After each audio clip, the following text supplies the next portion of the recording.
Grass-free lawns are trending this year, and for good reason. They're lower maintenance and they can save you time, water, and energy in the long run. In today's Ask Angie segment, we have some grass-free lawn alternatives.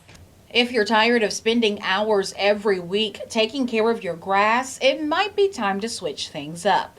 Rupa Mehta, an outdoor home expert at Angie, is here to show us a few ideas. Consider covering your yard with plants. Moss and clover grow quickly and they require little to no maintenance.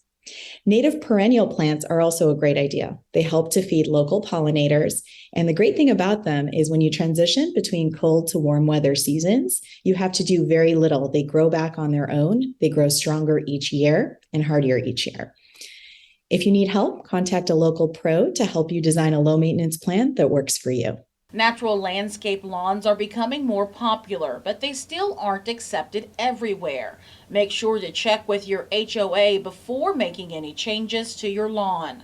Some neighborhoods have very strict guidelines, so you need to make sure you're allowed to make changes before you start the planting process. For conservation, consider a rock garden. They require no water, little maintenance, and they're perfect for dry climates and busy families. You can customize them with drought-resistant plants such as cacti to add a pop of color and some greenery. And don't forget to customize your space to fit your specific needs. If you like the look of the traditional grass lawn in the front yard but want something lower maintenance in your backyard, keep the grass in your front yard and install a rock garden in your backyard. For the look of grass without maintenance, consider turf. It's great year-round.